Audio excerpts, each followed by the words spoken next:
අද අපි ඉස්පරාට කනවා. ඉතින් කොහොමද ඔයාලට හොඳින් නේද? අපි නම් හොඳින් පරාට හදන්නේ. ඔයාලා හදන විදිහටම තමයි පරාට හදන්නේ. අද ඊස්ට් පොඩ්ඩක් වැඩිපුර දානවා. ඊස්ට් පරාට කන්න හිතුණා. හැමදාම නම් ඊස්ට් දාලා කන්න එපා. ගෑස්ට්‍රයිටිස් තියෙද්දි නම් ඊස්ට් කෑම හොඳම නැහැ. මටත් ගෑස්ට්‍රයිටිස් තියෙනවා. එහෙමයි කියලා නොකා බෑනේ. ආස හිතුනම දෙයක් කන්න ඕනේ. ඊස්ට් එක බිපෙන්න තියලා අපි පිටියකට තෙල් චුට්ටක් දාලා පිටියක කලවම් කරගත්තා. මම නම් පිටියකට ලුණු දාන්නේ ඊස්ට් එක දාලා කලවම් කරලා අන්තිමට. ඔයාලා කොහොමද ලුණු එකතු කරන්නේ මුලින්මද අන්තිමටද? ඉතින් අපි පරාට කන්න කලින්ම කරි දෙකක් හදාගත්තා.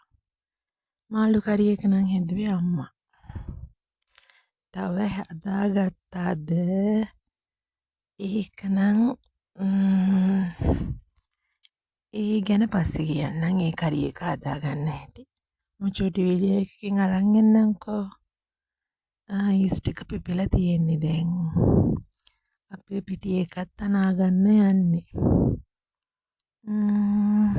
ලාරස් නියුණු වතුර ටිකක් එකතු කරලා අපි පිටි එක අනාගන්නවා. අම්මෝ විනාඩි 5න් පරාට 10න් පරාට කිව්වට පිටියේ කනලා පරාට හදන්න මට නම් පැයකටත් වැඩිය ගියා. අම්මක් නෑ ඉතින්.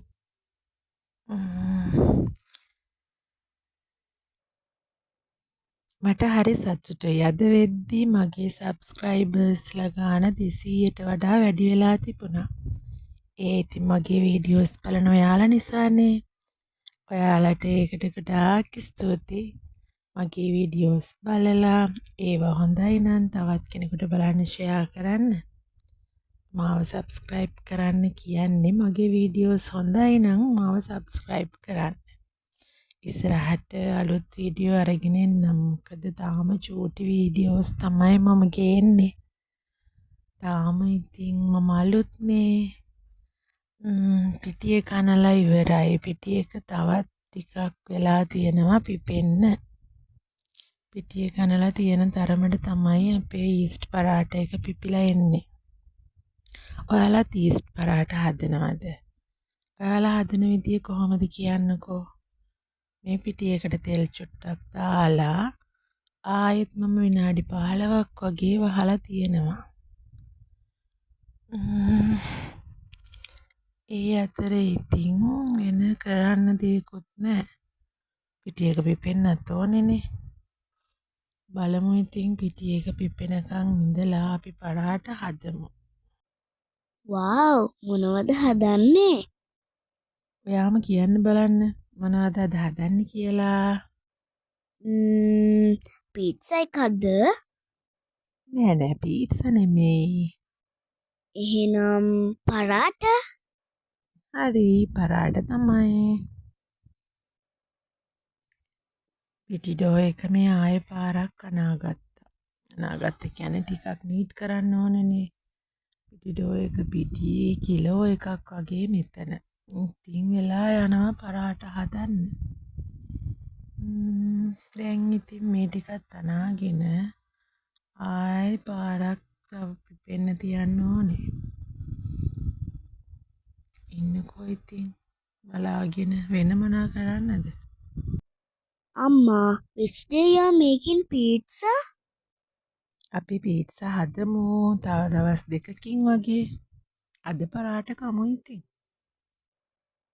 මෙච්චර වෙලා පරාට හදනවා කිව්වට තාම පිටි නීට් කරනවා.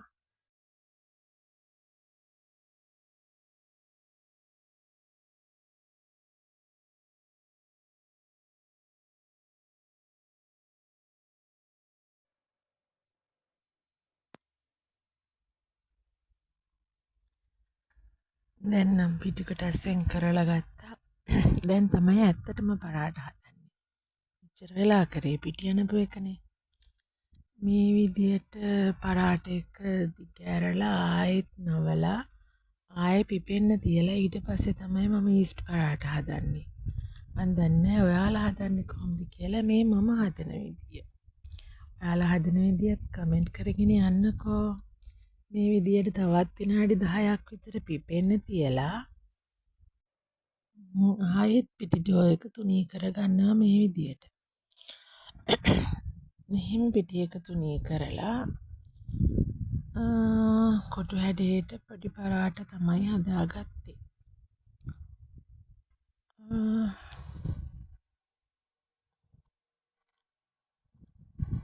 ඒ අතරේ අපේ බබාට හරි ප්‍රශ්න පීට්සා හදන්නේ නැහැ කියලා.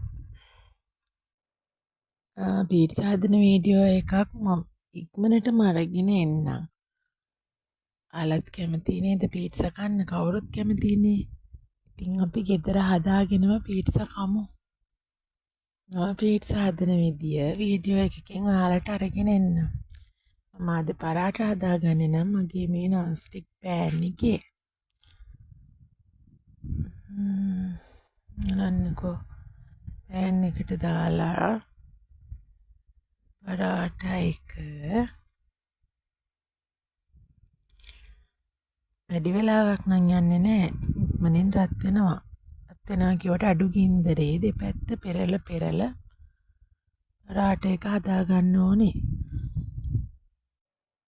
මේ පරාට ටික හදද්දි මේ පිටි හොඳට පිපිලා තිබුණා. බලන්නකෝ අපේ පරාට එක රස්නේ පිටින් නම් ටිකක් හයියයි වගේ. ඒත් නිවෙද්දි ගොඩාක් සොෆ්ට් එකට එනවා.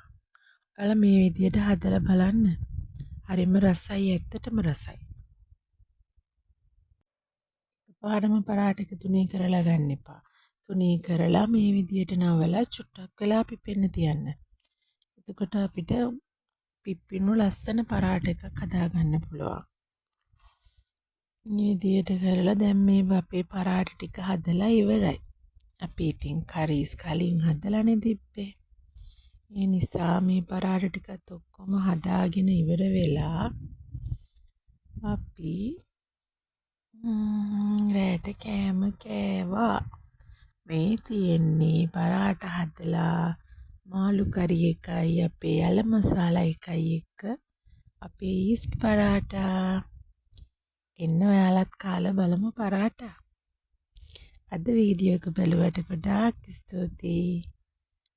ඉස්සරහටත් මගෙත් එක්ක ඉන්න. ඔයාලට සුබ දවසක්. ආයෙත් වීඩියෝ එකකින් හම්බෙමු. අදට ගිහින් එන්නම්. හැමෝටම බුදු සරණයි.